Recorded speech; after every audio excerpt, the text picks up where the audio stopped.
Mae yna chydig bach o drafferth gyda'r technoleg heno, dwi'n meddwl.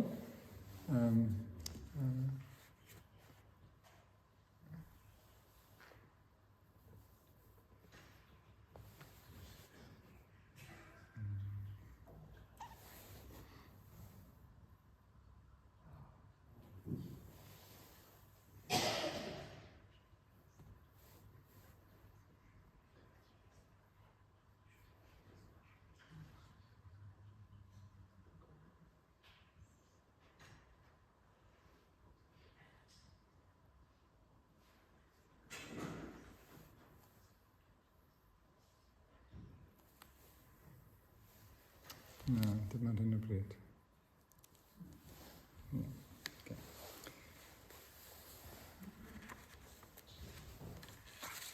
Falle gallwn ni gael llyfrau o'r festri sydd yn y bocs pin. Diolch.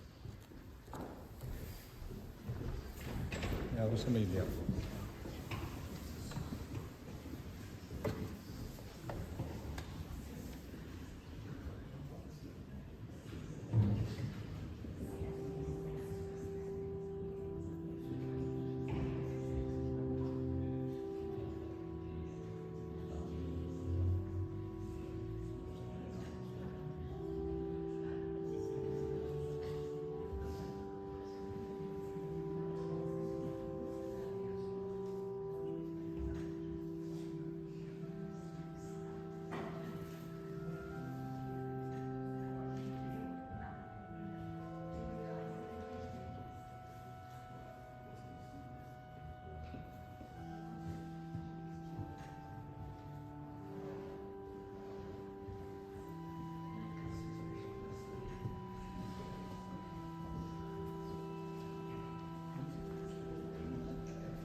Wel, mi droiwn ni at yr alwad i addoli heno, Salm 65.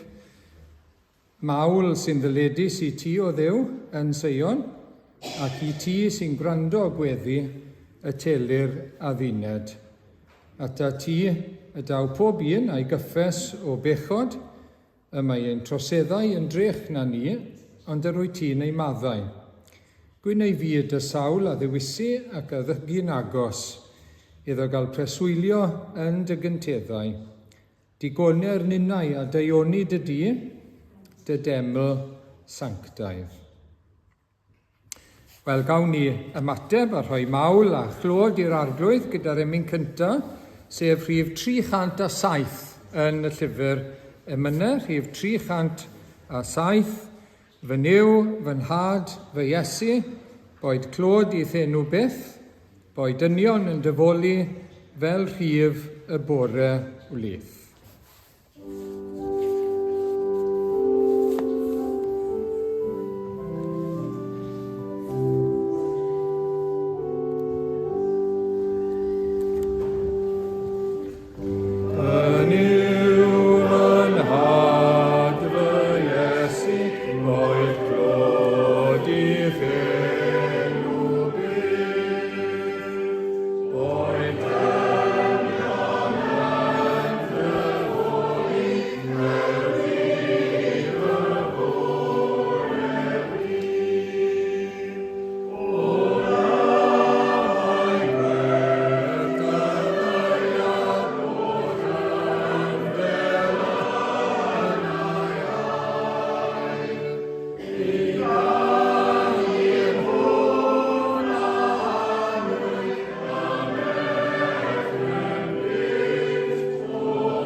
Wel, fe droiwn ni eto at lythyr Paul at y Philippiaid a'r bennod gyntaf. Mi ddarllenwn ni'r bennod gyntaf heno.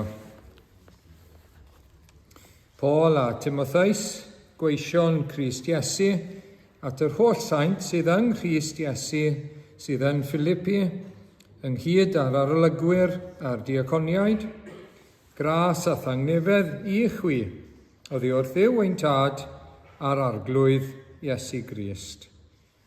Byddaf yn diolch i'n Duw bob tro byddaf yn cofio amdanoch, a phob amser ym mhob un o'n gweddiau dros bob un ohonoch, yr wyf yn gweddio gyda llawenydd. Diolch y byddaf am eich partneriaeth yn yr Efengyl, o'r dydd cyntaf hyd yn awr. Ac yr wyf yn sicr o hyn, y bydd i'r hwn a ddechreuodd waith da ynoch ei gwblhau erbyn dydd Crist Iesu. Felly, mae'n iawn i mi deimlo hyn amdanoch i gyd am fy mod mor hoff ohonoch, ac am eich bod i gyd yn cyfrannogi o'r fraint sy'n dod i'm rhan, pan fyddaf yng ngharchar yn ogystal a phan fyddaf yn amddiffyn yr Efengyl neu yn ei chadarnhau. O blegyd y mae Duw yn dyst i mi, gymaint yr wyf yn hiraethu a dyhead Crist Iesu ei hun am bawb ohonoch. Dyma fy ngweddi ar eich cariad gynyddu fwy eto mewn gwybodaeth a phob dirnadaeth, mwyn i chwi allu cymeradwyo yr hyn sy'n rhagori, a bod yn ddidwyll a di-dramgwydd erbyn dydd Crist, yn gyflawn o ffrwyth y cyfiawnder sy'n dod trwy Iesu Grist, gogoniant a mawl i Dduw. Yr wyf am i chwi wybod gyfeillion, neu frodyr, bod y pethau a ddigwyddodd i mi wedi troi yn hytrach yn foddion i hyrwyddo'r Efengyl. Yn gymaint ei bod wedi dod yn hysbys trwy'r holl praetoriwm, ac i bawb arall mae mwyn Crist yr wyf yn harchar, a bod y mwyafrif o'r cyd-gredinwyr oherwydd i mi gael fy ngyrcharu wedi dod yn hyderus yn yr arglwydd, ac yn fwy hi o lawer i lefaru'r gair yn ddi-ofn. Y mae'n wir fod rhai yn pregethu Crist o genfigen a chynnen, ac eraill o ewyllus da. O gariad y mae rhain yn cyhoeddi Crist, gan wybod mae i amddiffyn yr Efengyl y gosodwyd fi yma. Ond y mae'r lleill yn gwneud hynny o gymhellion hunanol ac am hir, gan feddwl peri gofid i mi yng ngharcha. Ond pa waith?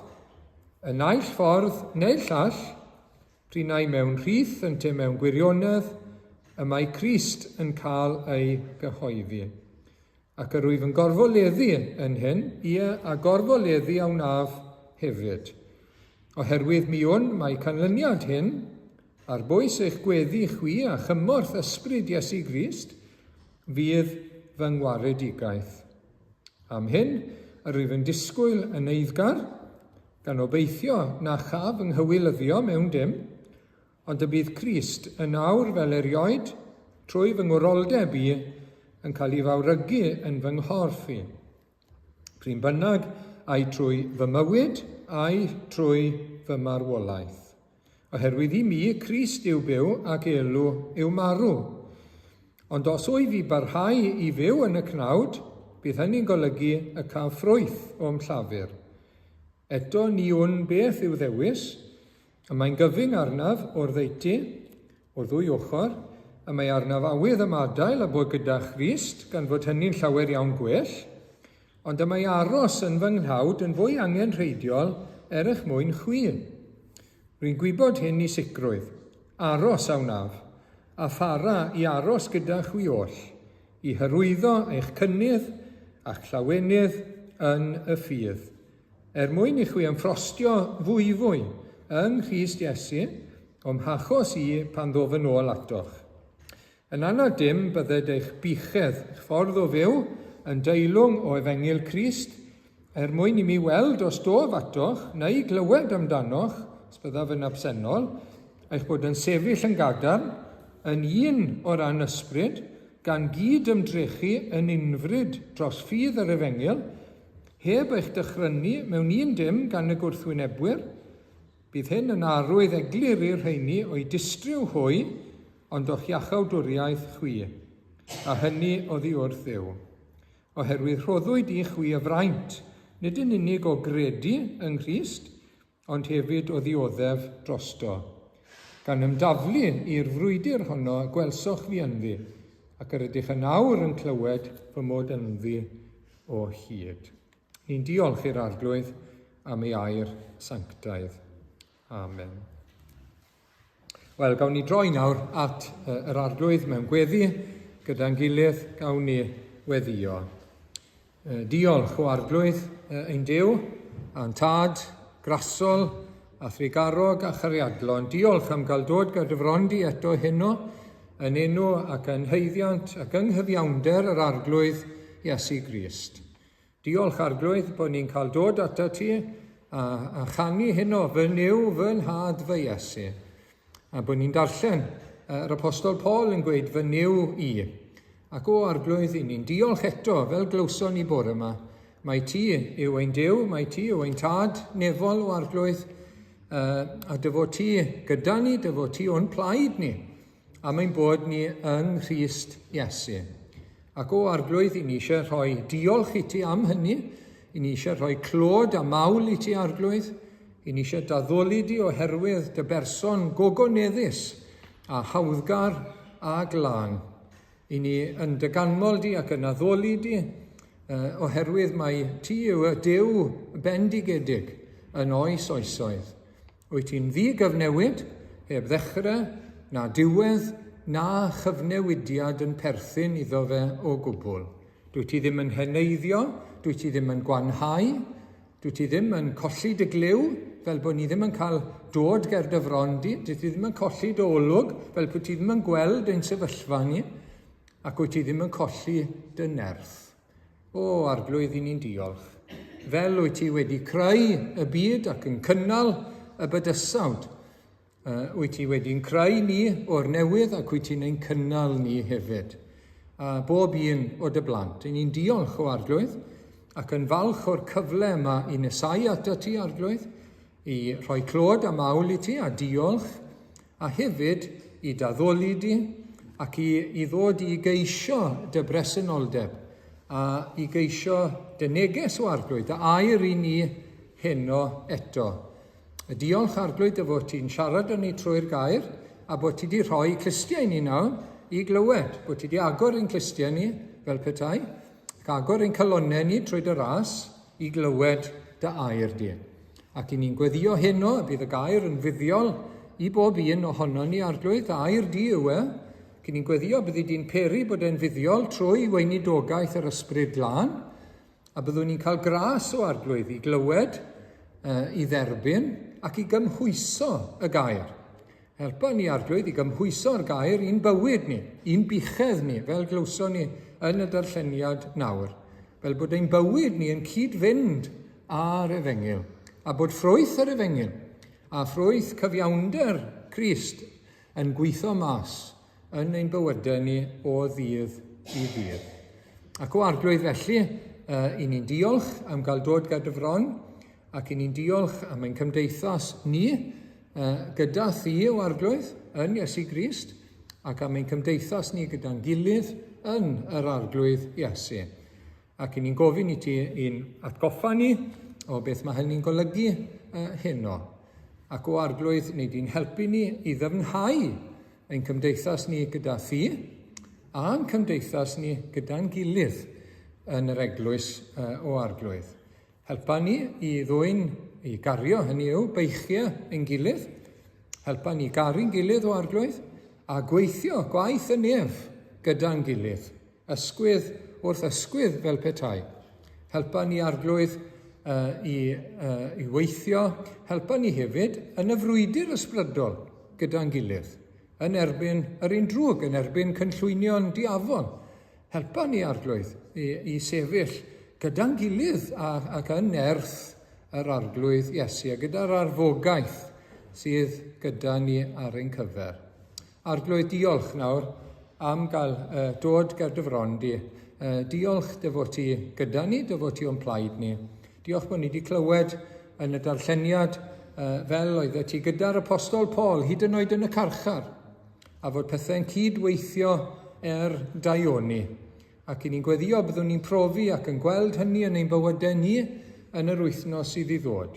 Helpa ni fod yn ffyddlon i ti, helpa ni fod yn ifydd yn ein dyletswydd, yn ein gwaith bob dydd, yn ein dyletswyddau, yn ein bywyd personol, yn ein perthynas gyda thi. Ac o arglwydd i ni'n gweddio byddwn ni'n gweld y lawd i gyda ni ac arno ni, bod anawsterau a threialon yn gallu dod hefyd. Ac o arglwydd i ni'n gweddio dros ein gilydd heno nawr, ni'n gweddio eto dros y rhai sydd ddim yn gallu bod gyda ni. I ni'n gweddio dros dyn nhw, gofyn i ti nerthu nhw a'i cynnal nhw. I ni'n gweddio dros y rhai sydd mewn cartre neu gartre henoed. Cynnal nhw arglwydd a nertha nhw yn ei ffydd. Cynnal ni, nertha ni yn ein ffydd, yn ein cariad ac yn y gobaith sydd gyda ni. I ni'n diolch yn arbennig heno am yr arglwydd Iesu, oherwydd trwyddo fe mae gyda ni gymdeithas gyda'r tad. Ac ynddo fe mae gyda ni y bywyd tragwyddol. I ni wedi dod i adnabod Duw. Adnabod Duw a'r un anfonwyd ganddo fe, yr arglwydd Iesu. Diolch am ei fywyd arglwydd. Diolch am ei ddyfodiad i'r byd yma. Diolch am ei fywyd ar y ddaear, yn ddynam a di-fai. Diolch am ei aberth drud ar y groes ac am ei atgyfodiad. Diolch bod e wedi esgyn ac yn eistedd nawr ar ddeheulaw y tad.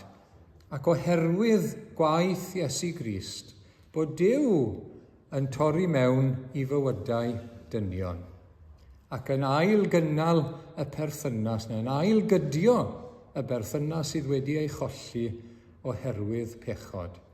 Diolch bod ni wedi dod i gymdeithas, bod ti, o Arglwydd, wedi torri mewn i'n bywyd ni i greu cymdeithas gyda ni. Cymdeithas o gariad, cymdeithas hyfryd gyda thi, o Arglwydd, fel tad a mab, fel tad a phlant, fel tad wrth ei blant yma'n tosturio. Diolch, Arglwydd, bod ti'n ffrind i ni ac yn gyfaill i ni. Diolch bod ti'n gefen i ni ac yn graig i ni. O, Arglwydd, diolch am ein cymdeithas gyda thi, gyda'r Arglwydd Iesu yn yr Ysbryd Glân a chyda'n gilydd hefyd.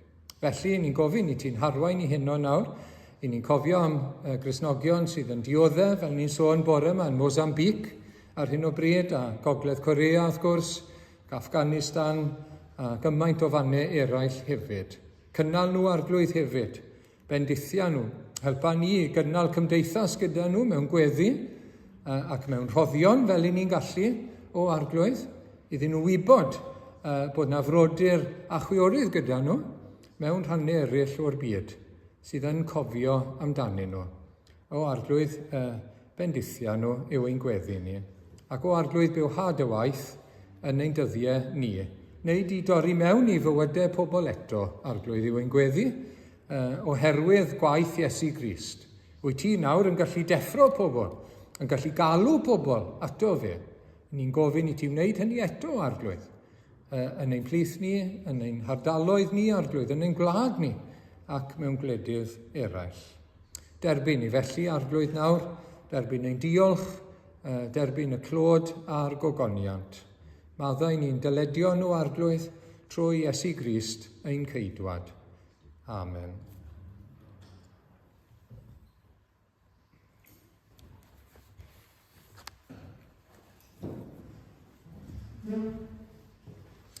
Wel, yr ail emyn heno yw 296. Rhif 296. Ni feddaf neb fel Iesu, y mae'n bob peth i mi, yn llawn o gydymdeimlad i wrando ar fy nghri. Mae heddiw'n ddyrchafedig ar orsedd wen y nef, ond caiff y holl anghenion ei sylw cyson ef. 296. Oh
Wel, gawn ni droi nôl nawr at lythyr Paul at y Philippiaid.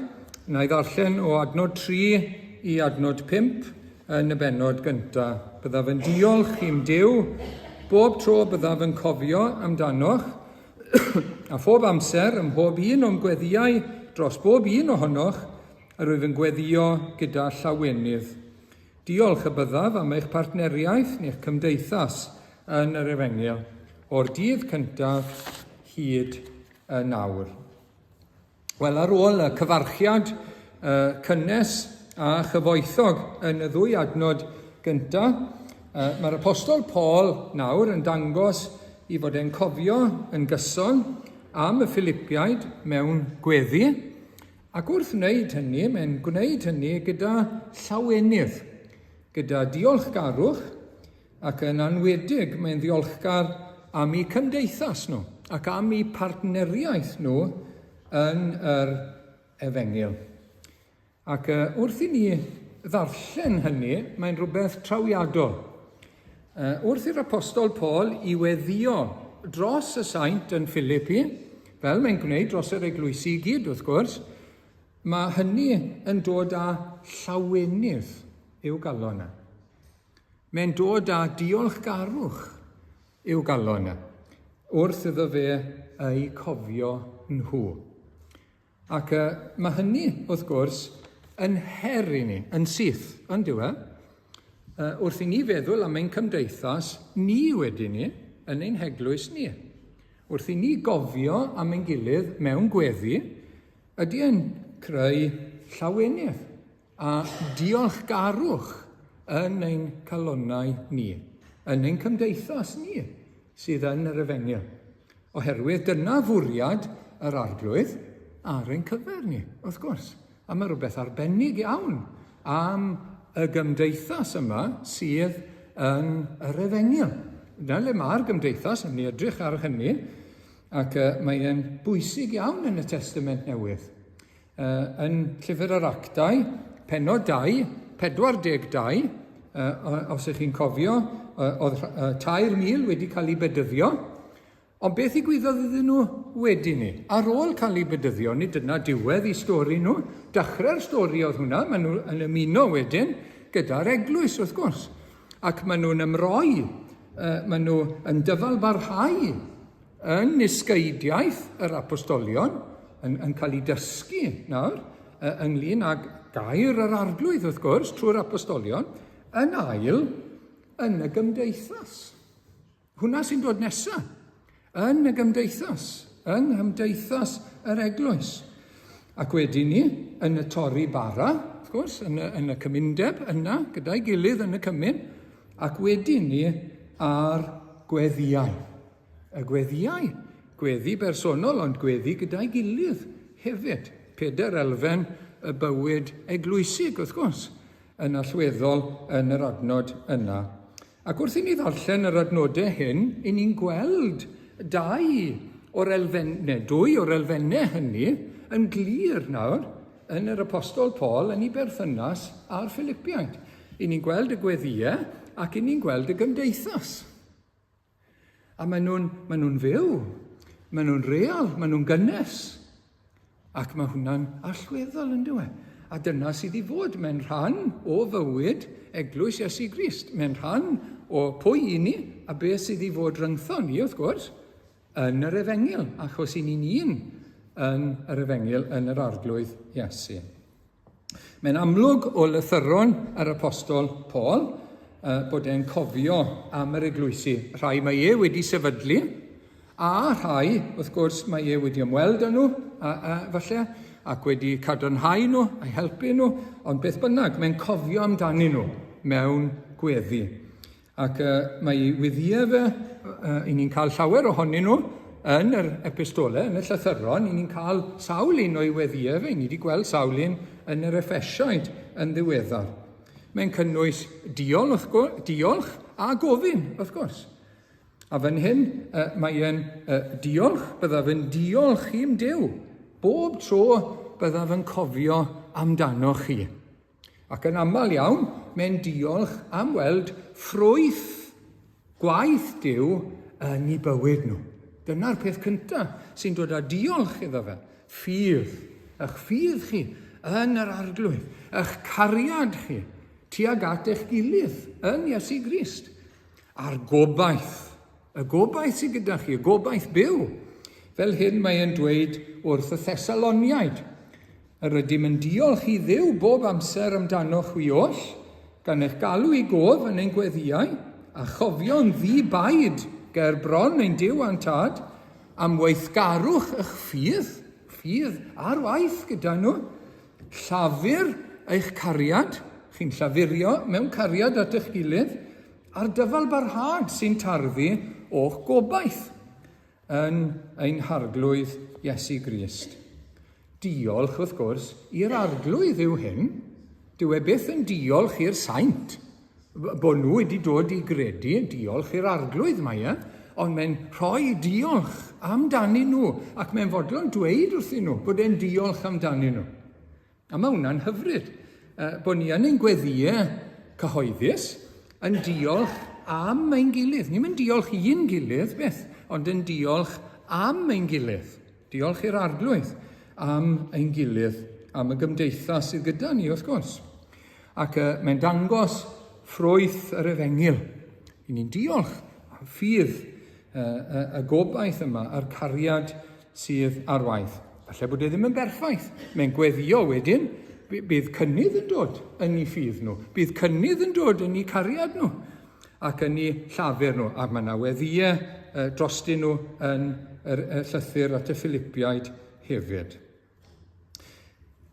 Ei arferiad mae'n amlwg yw cofio am y saint mewn gweddi. Mae'n arferiad gyda fe. Mae'n ddisgyblaeth gyda fe. Ac i ni wedi clywed sawl gwaith yn ddiweddar am hynny, a mae'n allweddol.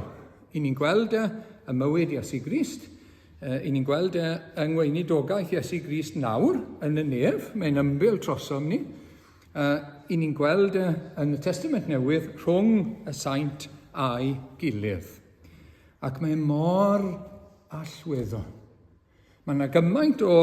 I ni'n clywed gymaint, a mae'n drist clywed gymaint yn y dyddiau hyn am gwmpa mas, rhwygiadau mewn eglwysi sydd yn dda, credu gwirioneddau yr Efengil, a ryw densiynau, ac a dim yn clywed gymaint faint maen nhw'n gweddio dros ei gilydd, yn sefyll dros ei gilydd, yn y cariad, yn cuddio pechodau.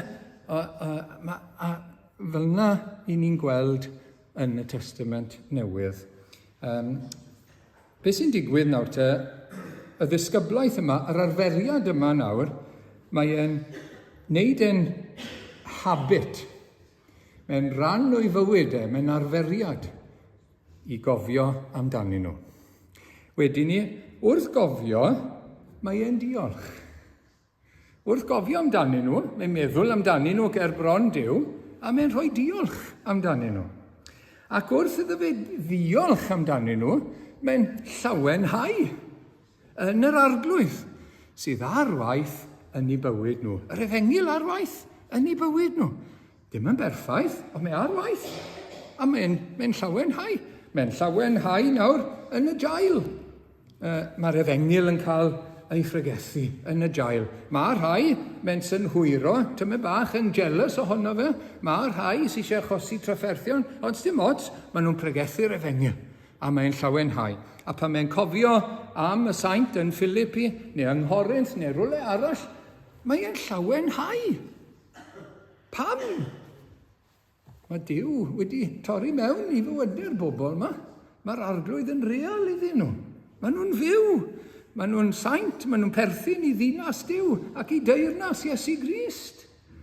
Be sydd yn torri'n calon ni fwyaf yw bod dim ragor yn dod. A bod yr achos yn mynd yn wan ac yn isel. Ond bod na gredinwyr a bod nhw yn caru'r arglwydd ac yn ceisio gwasanaethu yr arglwydd. I ni'n diolch amdanyn nhw. Ac wrth ddiolch, llawenhau yn yr arglwydd. A rhoi clod iddo fe. Diolch, wrth gwrs, mae am arwyddion o ras Duw ym mywyd rhywun arall. Nid bod yna gystadleuaeth, mae'n diolch arwyddion o ras Duw ym mywyd rhywun arall. Bod nhw'n cael diddanwch cysur yn yr ysbryd glân. Bod nhw gyda nhw ddoniau sydd wedi cael ei roi gan yr arglwydd iddyn nhw. Diolch amdanyn nhw. Bod nhw'n cael ei defnyddio gan yr arglwydd. Bod nhw'n gallu dyfalbarhau trwy ras Duw. Diolch, diolch am ein gilydd. Diolch hynny yw i'r arglwydd, wrth gwrs, am ein gilydd. A mae hwnna'n her i ni i ddatblygu y meddylfryd yma o gofio am ein gilydd mewn gweddi, o gynnal ein gilydd mewn gweddi, o ddiolch am ein gilydd, ac o lawenhau yn yr arglwydd oherwydd ein gilydd. Ac wrth gwrs, mae e'n allweddol. Mae'n allweddol i roi amser. Dyw e ddim yn mynd i gymryd llawer iawn o amser, ydyw e? I niweddio dros ein gilydd. Allwn niweddio dros rhai rhifau bob dydd. Dwi wedi dweud o'r blaen, allwn ni ddefnyddio adroddiad yr eglwys. A meddwl, a rhai falle sy'n ymuno sydd ddim yn aelodau, na fe, a wneud, sy'n rhaid ni wneud 5 bob dydd, beth bynnag yw e, dim ots. Dwi'n mynd trial dangos pa mor rwydd yn ymarferol yw e, ond mae'n ei gwaniaeth. Mae'n ei gwaniaeth i fywyd eglwys. Mae'n allweddol. Effesiaid, pennod 6:18. I'r diben hwn byddwch yn effro gyda'r dyfalbarhad ym mhob math o ymbil dros y saint i gyd. Mae'n allweddol yn y frwydr ysbrydol. Mae'n allweddol i ni'n gadael yn hunain yn agored os nag i ni'n cynnal ein gilydd mewn gweddi. Mae'n allweddol. A wedyn, yr apostol Paul yn syth, a gweddiwch dros o finne, y bydd i Dduw roi i mi ymadrodd. Des i ar draws y dyfyniad yma yn ystod yr wythnos gan Spurgeon. Fel gweinidog nawr yn siarad, let me have your prayers and I can do anything. Let me be without my people's prayers and I can do nothing. Nothing. A beth sy'n cael ei ddweud gan y gweinidog, wrth gwrs, mae'n wir amdano ni gyd. Mae'n wir amdano ni gyd. Fel i ni angen gweddiau ein gilydd. I ni angen e. Ac mae'n bwysig bod ni'n gweddio dros ein hunain, wrth gwrs, a'n teuluoedd, a dros ein gilydd. Mae Galatiaid yn dweud yn dweud, yr apostol Paul, cariwch feichiau eich gilydd. A mae hwnna'n ran ohono fe. So, dyn ni'n cario beichiau ein gilydd mewn gweddi. Pan ni'n gweddio dros rhywun arall, sa'n bod chi di ffindo, mae'n newid ein hagwedd ni at berson. Pan chi'n gweddio bendith yr arglwydd a'r berson arall, mae'n newid eich hagwedd chi. Mae'n puro ein cymhellion ni. Tuag at rhywun arall. Mi ddyle fe cynyddu ein cariad ni tuag atyn nhw a chryfhau wedyn ein cymdeithas ni. Ac mae'n dod â clod i'r arglwydd. Wel, mae'r apostol Paul yn gweddio yn benodol am un peth mae'n nodi'n benodol i partneriaeth nhw, neu cymdeithas nhw, yr un gair yw yn y Groeg, i partneriaeth nhw neu cymdeithas nhw yn yr Efengil. Felly bod chi'n gwybod y gair Groeg yw koinonia, a mae'r gair yn dod o air arall, koinos, sy'n golygu cyffredin, common, rhywbeth yn common, rhywbeth yn gyffredin gyda chi, chi'n gweld? Ac o fyna mae'ch cymdeithas chi yn dod. A mae'n cymdeithas ni nawr te yn yr Efengil. Diolch y byddaf am eich partneriaeth yn yr Efengil, dyma sydd yn gyffredin i bob Cristion. Pob Cristion, cymdeithas yn yr Efengil, yn yr un Duw yn yr arglwydd Iesu Grist. Mae'n gymdeithas o ras, gras Duw. I ni gyd wedi profi gras Duw yn ein bywyd ni. Mae'n seiliedig ar waith Duw yn ein bywyd ni, yn torri mewn i'n bywydau ni. Mae yna gymaint o gymdeithasau i gael, yn does e? Cymdeithas Pysgotwyr Cymru, Cymdeithas Carafanau Cymru, neu Carafanwyr Cymru, ac gallwch chi restru y cymdeithasau gwahanol, wrth gwrs, sydd i gael. Pam? O ryw hobi, ryw ddiddordeb arbennig. Falle eich gwaith chi, mae yna gymdeithasau i bobl sy'n yn yr un gwaith, neu yn yr un alwedigaeth. Ond beth sydd gyda ni, wrth gwrs, yw gwaith Duw yn ein bywyd ni. Gras Duw yn torri mewn i'n bywyd ni. Dyna sydd yn gyffredin gyda ni yn yr arglwydd Iesu. Wrth gwrs, Iesu Grist yw sianel gras Duw, fel am yn dod trwy yr arglwydd Iesu. Hebddo fe, does dim cymdeithas yn bosib rhwng dyn a Duw. O'n i bai am y Duw ddyn, wrth gwrs, am y cyfryngwr, am y bont sy'n creu y cysylltiad, sy'n creu y gymdeithas rhwng dyn a Duw. Ei fywyd glân, ei aberth ar y groes, yn ein lle ni, ei atgyfodiad, ei esgyniad, ei ogoneddu yn y nef, gwaith Iesu Grist. Oherwydd ei waith mae Duw yn gallu galw pobl. Mae Duw nawr yn torri mewn i fywyd pobl, yn yr Efengyl, trwy ei air a trwy'r ysbryd glân. Ac pan mae Duw yn torri mewn, beth mae'n neud? O, mae'n deffro person, yn dyw e? Mae'n bywhau rhywun. Mae'n agor yn clustia ni, mae'n agor yn llygad ni. Ni'n dechrau clywed Duw yn siarad â ni. Ni'n dechrau teimlo bod Duw yn ein cornelu ni, neu yn ein tynnu ni, neu beth bynnag yw e. Ac ni'n dod yn fyw iddo fe. Oherwydd gwaith Iesu Grist. Ac beth mae'r arglwydd Dduw yn ei wneud yw dod â ni at Iesu Grist. Dod â ni. Fe yw'r magnet mawr yw bobl, chi'n gweld? Fe, yr arglwydd Iesu. Bydd pob un y mae'r tad yn ei roi i fi yn dod ata fi. Ac ni fwriaf allan byth mor sawl sy'n dod ata fi. 1 Corinthiaid, pennod 1, adnod 9, mae'n dweud fel hyn, y mae Duw yn ffyddlon, a thrwyddo ef eich galwyd chwi i gymdeithas ei fabedd. Iesu Grist ein harglwydd ni. Meddyliwch am beth mae hwnna'n dweud wrtho ni. Dyma lle ni'n dechrau yn yr Efengyl, i ni nawr mewn cymdeithas gyda Duw. I ni mewn cymdeithas gyda'r arglwydd Iesu Grist trwy ffydd. I ni mewn cymdeithas gyda'r ysbryd glân. Gras ein harglwydd Iesu Grist a chariad Duw a chymdeithas yr ysbryd glân sydd yn trigo yno ni. I ni mewn cymdeithas gyda Duw, gyda'r holl alluog Dduw yn yr Efengyl. Oherwydd ein pechod, fuon ni heb gymdeithas. Os ych chi ddim yn Gristion, dim cymdeithas gyda chi heno gyda Duw. Sy'n byd na. Chi'n gwybod amdano fe, chi wedi clywed amdano fe, chi wedi clywed am yr arglwydd Iesu, ond trwy ffydd bersonol, i ni'n dod i gymdeithas.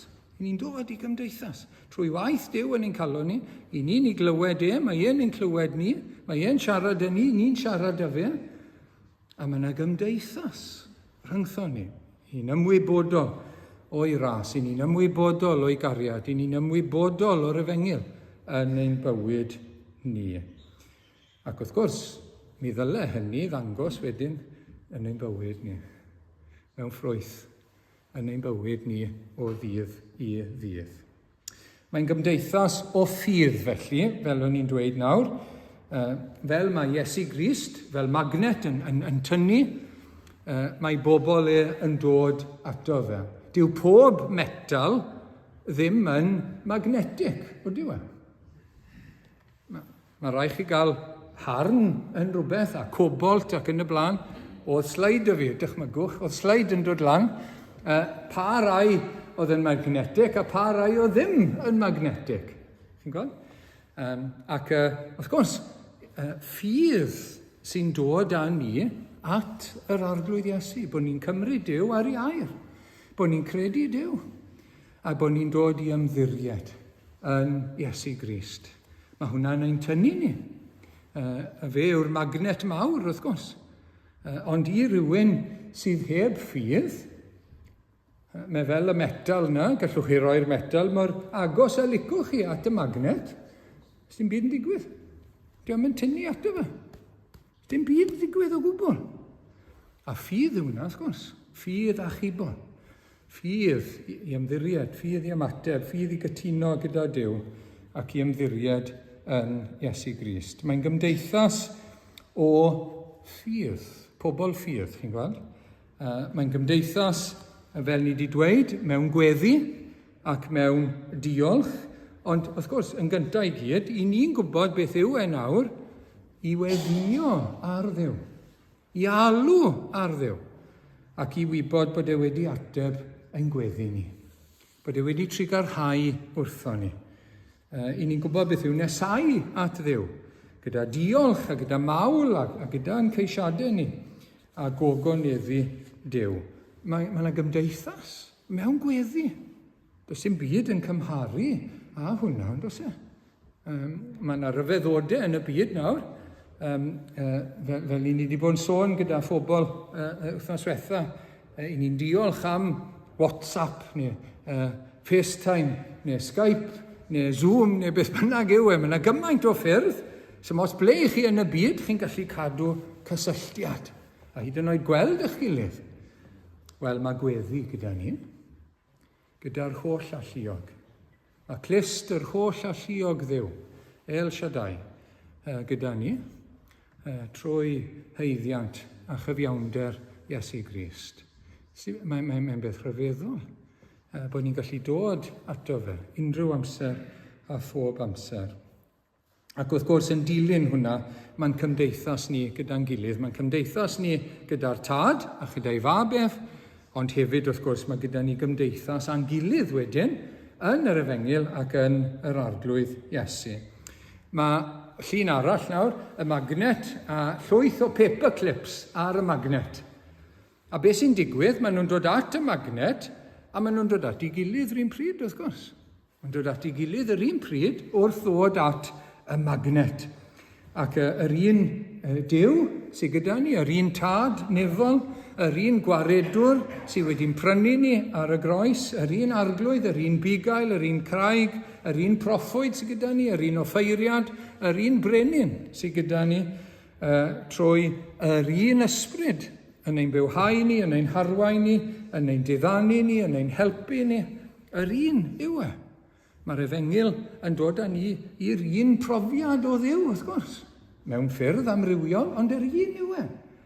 Ac felly, i ni mewn cymdeithas a'n gilydd. Un corff, un ysbryd, un gobaith sydd gyda ni, medda'r apostol Paul, un arglwydd, un ffydd yn Iesu Grist, un Duw a thad i bawb.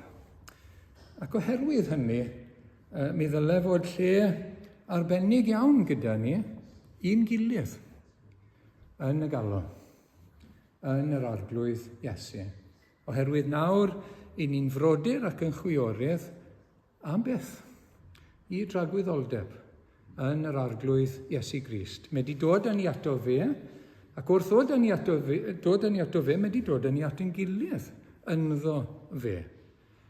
Ac felly, mae hynny yn hawlio bod yna le yn ein calonnau ni, i frodyr a chwiorydd yn yr arglwydd. A beth i ni'n clywed gan yr apostol Paul? Adnod 8 fan hyn, o ble gyda mae Duw yn dyst i mi, gymaint yr wyf yn hiraethu, a dyhead Crist Iesu ei hun am bawb ohonoch. Mae rhyw hiraeth, mae rhyw ddyhead gyda fe, tuag atyn nhw, amdani nhw, am eu llwyddiant ysbrydol nhw. Mae ddyhead gyda fe am ei frodyr a'i chwiorydd yng Nghrist. Ac nawr te, os y'n ni'n teimlo bod hwnna'n bryn gyda ni, gadewch i ni weddio heno, am ras, i gael lle yn ein calonnau ni, un gilydd yn yr eglwys yma, wrth gwrs.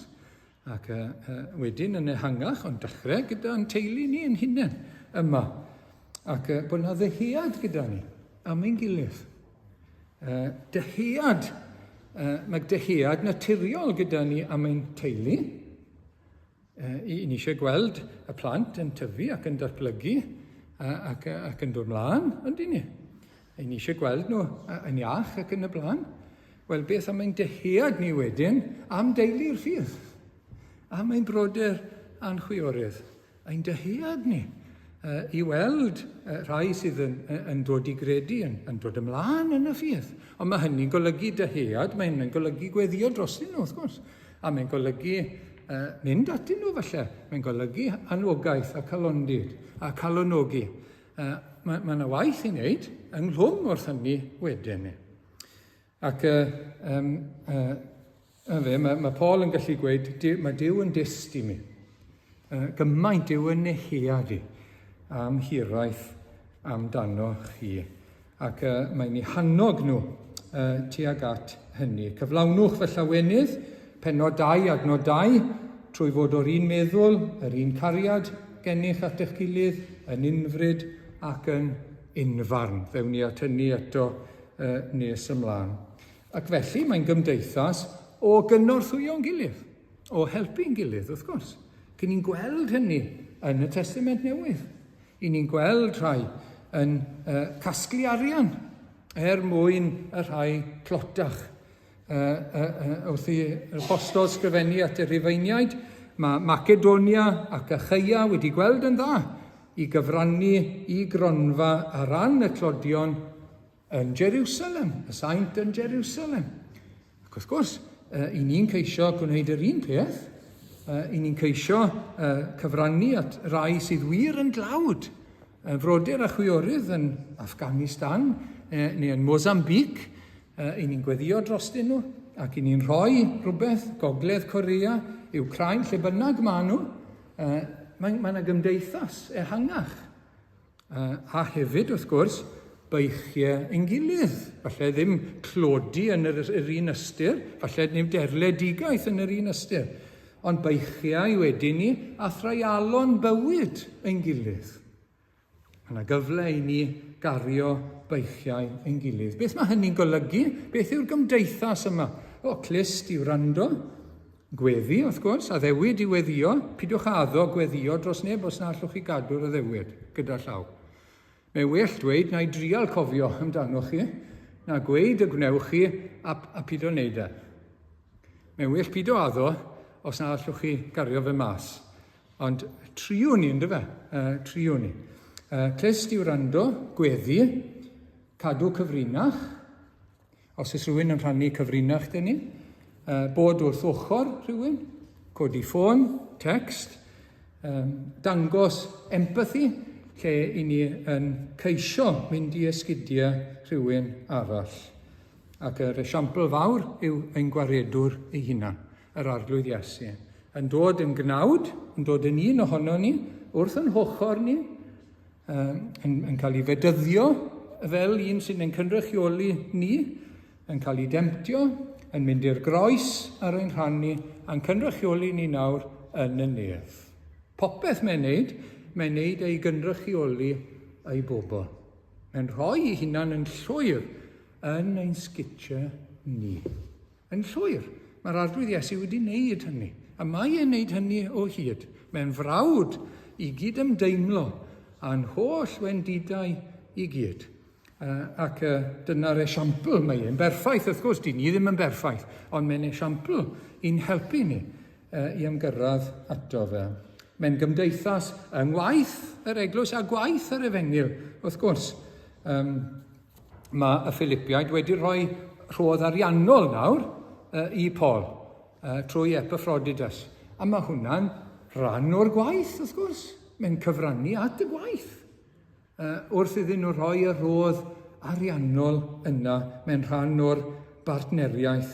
Oedd Lydia wedi agor i chartre, i Paul a rhai cynta, ac wedyn i'r eglwys yn Philippi. Ceidwad y carchar yn golchi i brywiau nhw, ac wedyn ni yn rhoi pryd o fwyd o'i blaen nhw. Y gymdeithas yna yng ngwaith yr Efengyl, ac mae o'r dechrau, a mae'n dal i fynd, medde'r Apostol Paul. Mae'r anreg yma yn dangos bod e'n dal i fynd. Mae'r bartneriaeth, mae'r gymdeithas yn dal i fynd, ond yw hwnna'n hyfryd. Mae'n gymdeithas sydd ar wahân i'r byd. Y gymdeithas sydd yn yr Efengyl. Mae cymdeithas a Iesu Grist, wrth gwrs, yn golygu nad yw'n cymdeithas ni gyda'r byd di-gred. Hynny yw, i ni yn y byd, wrth gwrs, i ni'n ymwneud â'r byd. Ond mae'n cymdeithas ni yn yr Efengyl yn wahanol iawn. Mae meddylfryd, mae byd olwg, y byd di-gred yn hollol wahanol. Heb y Duw holl alluog wrth y lliw, wrth gwrs. Falle daw dyn sydd wrth y lliw yn ei meddwl nhw, neu ryw dduw arall. Wel, allwn ni ddim cael cymdeithas yn yr ystyr ddyfnach a rhywun fel yna, wrth gwrs. Mae meddwl y byd, mae pwrpas y byd di-gred. Nid gogoneddu Duw a mwynhau Duw yw'r nod, ond rhywbeth arall, wrth gwrs. Ond i'r rhai sydd am ogoneddu Duw nawr, sydd am ddilyn yr arglwydd Iesu, mae yna gymdeithas arbennig, ond mae'n wahanol. Mae ar wahân i'r byd. Peidiwch â charu'r byd na'r pethau sydd yn y byd. Os yw rhywun yn caru'r byd, nid yw cariad y tad ynddo fe. Chwir a'i anffyddlon, meddai Iago 4:4. Chwir a'i anffyddlon, ond i wyddwch fod cyfeillgarwch neu cymdeithas ar byd yn elyniaeth tuag at Dduw. Mae'n gymdeithas yn yr Efengyl. Dyw e ddim yr un peth. Dyw e ddim yr un nod. Dyw e ddim yr un siap gyda'r un pwrpas o gwbl. A chymdeithas. I ni yn y byd, wrth gwrs, ond i ni yn y byd fel halen ac fel goleuni mewn tywyllwch. A mae'n gymdeithas i orffen yn y frwydr ysbrydol. A mae hwn mor werthfawr. Achos i ni mewn brwydr, dydd a nos, dyw Satan byth yn stopo. Dyw e byth yn rhoi lan, mae'n dal ati. Mae'r frwydr yn parhau o hyd ac o hyd. Ac mae'r apostol yn sôn fel hyn, yn adnod 27 yn y bennod gyntaf, bydded eich buchedd, eich ffordd o fyw yn deilwng o Efengyl Crist, mwyn i mi weld os do fatoch neu glywed amdanoch os byddaf yn absennol, ni, eich bod yn sefyll yn gadarn, yn un o ran ysbryd, gan gyd ymdrechu yn unfryd dros ffydd yr Efengyl, heb eich dychryn mewn un dim gan y gwrthwynebwyr. Bo chi'n sefyll gyda'ch gilydd o blaid y ffydd, yn yr Efengyl, yn y frwydr ysbrydol, yng ngwaith y deyrnas. Mae'n ei gymaint o waniaeth. Pan mae byddin mewn brwydr gyda'i gilydd, nid ambell i sniper fan hyn a fan draw, nid ambell un yn sefyll lan a trial seithi pawb lawr, ond byddin yn symud gyda'i gilydd. Beth bynnag yw seis y byddin. Beth bynnag yw, mae'n sefyll gyda'i gilydd. Mewn trefen, ysgwydd yn ysgwydd. Mae'n ei gwaniaeth yn diwedd. Yn y frwydr ysbrydol. Fel oedden ni'n sôn am ein gweddiau ni ac yn y blaen. Ac yn ymhenod 2:25, mae'n sôn am Epaphroditus. Mae'n mynd i anfon Epaphroditus yn ôl. Rwy'n credu y dylwn anfon Epaphroditus atoch, brawd a chydweithiwr a chydfilwr i mi. Mae'n milwrio gyda fi yng ngwaith yr Efengyl, ac mae'n amlwg yn rhoi hwb i'r apostol Paul. Mae'n falch ohono fe, ond mae'n teimlo dyle fe roi enw. Mae eisiau cadw fe, a gweud y gwir, ond mae'n teimlo dyle fe roi enw. Maen nhw'n poeni amdano fe, wrth gwrs, a maen nhw'n gweddio drosto fe hefyd. Ond mae yn meddwl gymaint ohono fe, cydfilwr, gyda'r un nod, yr un frwydr yn erbyn drygioni ac o blaid yr Efengyl. Jyst un o ddau bwynt i orffen. Gyda cymdeithas yn yr Efengyl, i ni'n cael allan beth i ni'n rhoi i mewn. I ni'n derbyn yn ôl beth i ni'n cyfrannu. Mae'n bwysig iawn i ni ddeall bod na roi a derbyn o ran cymdeithas. Mae cadw y cysylltiad a gwneud cysylltiad a'n gilydd gymaint y gallwn ni yn bwysig iawn iawn. Meddai llyfr y diarhebion, y person gorau yw'r person agosa. Mewn trwbl. Mae ffrind agos yn well na brawd pell. Hynny yw, yr un sy'n agosa ato chi. Yr un sy'n fanna gyda chi. Ac mae hwnna'n her i ni, wrth gwrs. Mae hwnna'n ein harwen ni. Wel, ydyn ni'n agos at ein gilydd. Pa mor agos gallai fod yn agosach at ein gilydd yn y gymdeithas. Ac wedyn, yn ola, rhywun yn gofyn i Iesu Grist, pwy yw fy nghymydog? Chi'n cofio? Sôn am garu Duw yn holl galon, caru'n cymydog fel ni'n hunan. Y ddau o'r chymyn mawr. Ac oedd y dyn yma eisiau cyfiawnhau ei hunan, chi'n gweld? Wel, pwy yw fy nghymydog i te? Ac mae yr arglwydd Iesu'n rhoi dameg y Samariad Tregarog. Chi'n cofio, y dameg y Samariad Tregarog? Yr un, wrth gwrs, ddath yn agos. Oedd y cymydog, nid y ddau basodd hibo. Oedd reina ddim yn gymdogion, yr un ddath yn agos oedd y cymydog, yn dyfa. Ac wedyn mae Iesu Grist yn gofyn cwestiwn yn ôl, chi'n gweld? A dyma'r cwestiwn dylai'r dyn yma wedi gofyn yn y lle cynta. Ofynodd wel, pwy yw fy nghymydog i? Chi'n bod? Sa'n siŵr pwy yw e? Cyfiawnhau ei hunan.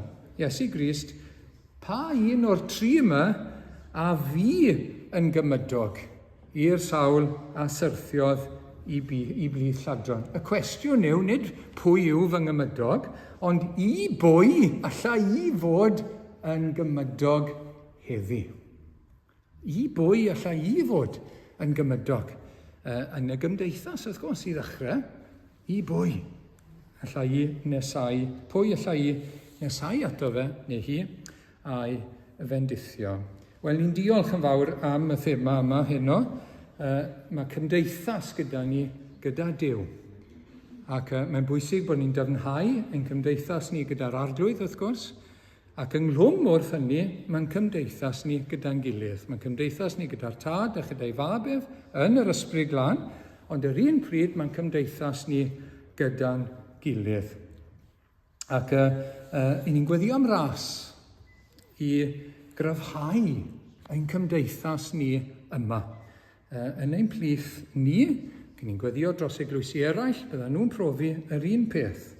Profi mwy o beth oedd yr arglwydd yn ei fwriadu ar ein cyfer ni. Bod ni'n cofio am ein gilydd, bod ni'n cynnal ein gilydd, bod ni'n brwydro gyda'n gilydd, bod ni'n dwy'n beichiau yn gilydd, a bod hynny'n dod â llawenydd i ni ac anrhydedd y gogoniant i'r arglwydd. Amen.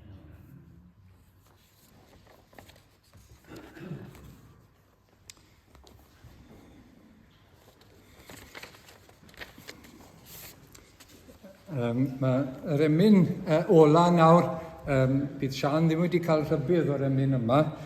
Gawn ni droi at emyn 186, falle. 186 ac 14 yn y Saesneg. Na fe, 186. Wrth edrych Iesu ar dy groes a meddwl dyfnder dangau loes, bryd hyn rwyf yn dibrisio'r byd a'r holl ogoniant sy'n ynddo i gyd. 186.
Diolch o Arglwydd am yr Efengyl.